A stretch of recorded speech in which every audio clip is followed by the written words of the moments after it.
to this happy place, welcome. We have often been asked, where do we get the ideas for our story? We really start with a blank sheet of paper. I think that's what Infinity gives you, is the ability to be creative in a way that no one's ever seen before.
Yeah, the grapple guns, so we can spread these out.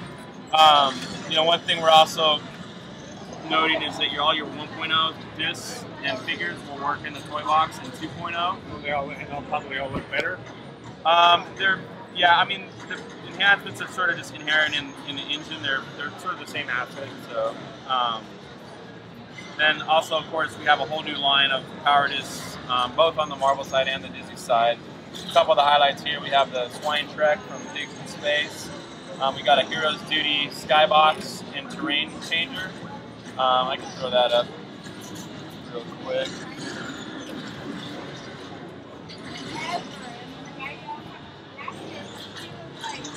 So yeah, see, you get the Heroes Duty music as well, we can hear.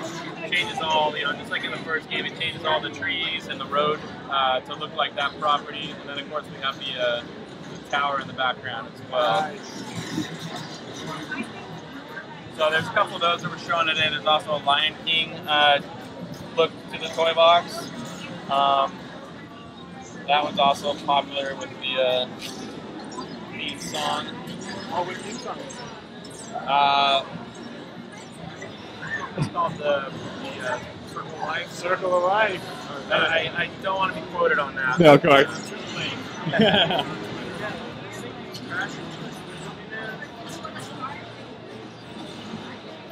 Saying a Tried Rock in the background there. And everything changes to Tried Rock. But yeah, with lasers, of course. So I don't know if we kind of got started already, but yeah. I'll go through kind of formally a couple of the big new features that we have in 2.0.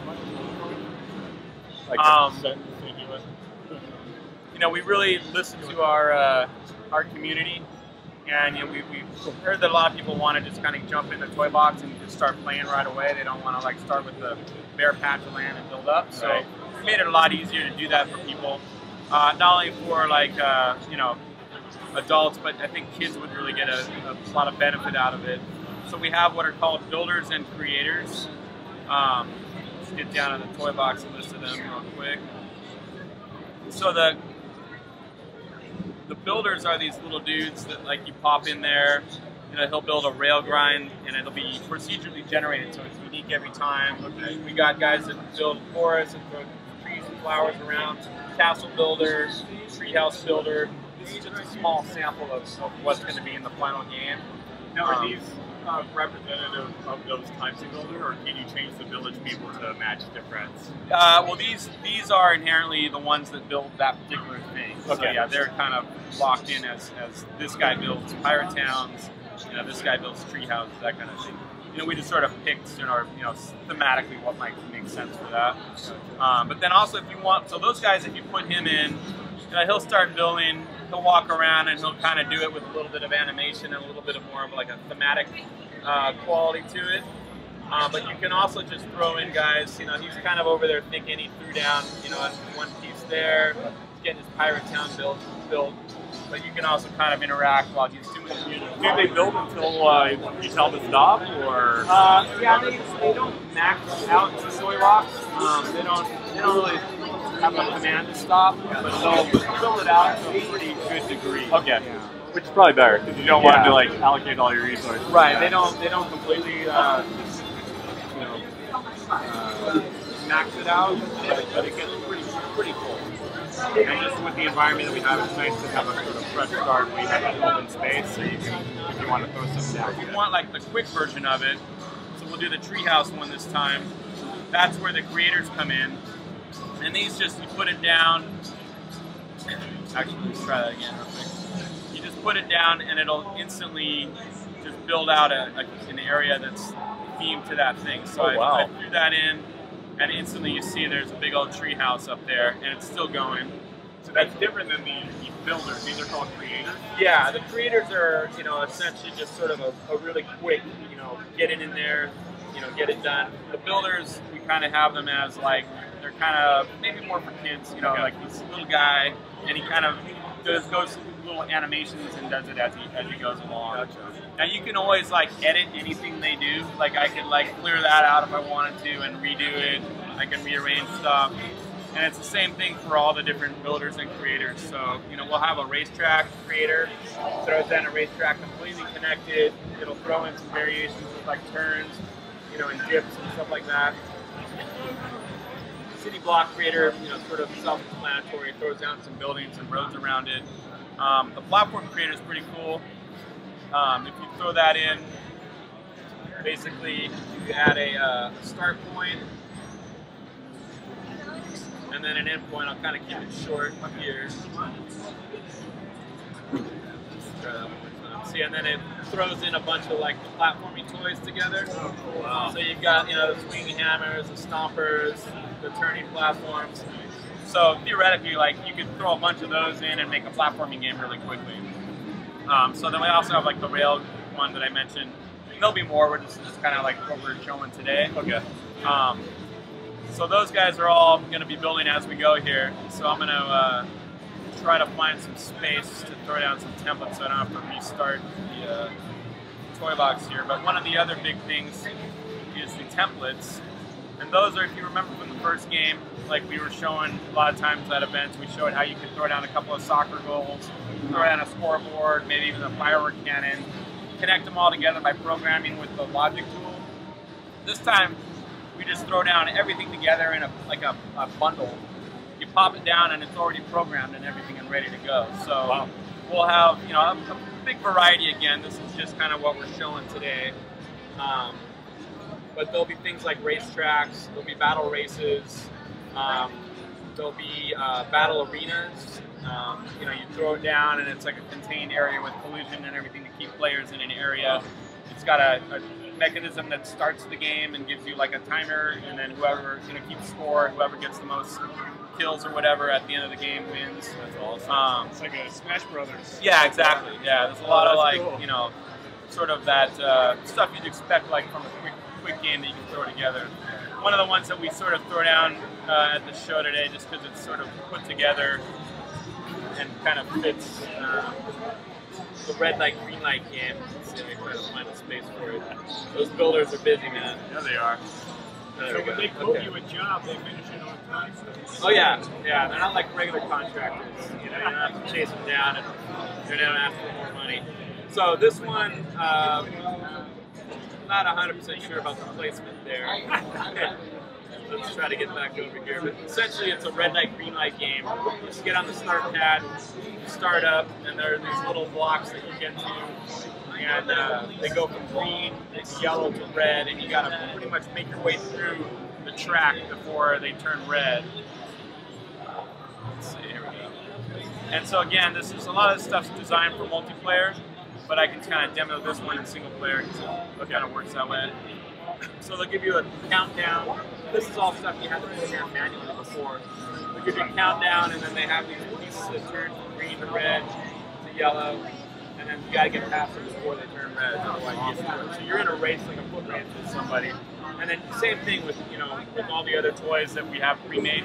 You can get your wand out and change the layout of everything. So if you've got like a racetrack, you can throw in a loop if you want. If you've got like this red light green light thing, you can space it out even more.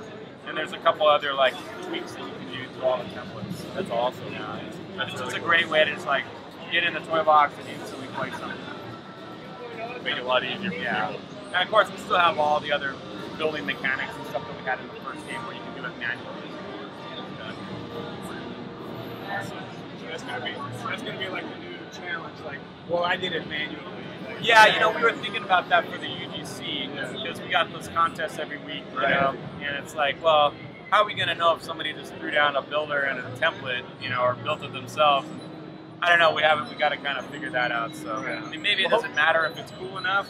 It's probably maybe they threw it down with the builder as a foundation and then they modified it. So I doubt a default one would win, especially with the caliber of toy boxes out there now. Yeah, anyway, so. No, it just gets better and better every week. That's I mean, amazing. it's some cool stuff. I don't know if you guys know if you were at the announce or you saw the announce thing. Like, you actually started hired. from Yeah, the community. That's amazing. I met a couple of those guys last week when I was Really? at Avalanche. Yeah, it's really cool. Yeah, it's a really cool story. That's really cool. I mean, that's not something you They can actually say. built these toy boxes that are here today. Oh, no kidding. Yeah, they put these. I mean, these are just kind of like environments, but Right. yeah, they threw these together for the show. So. That's awesome.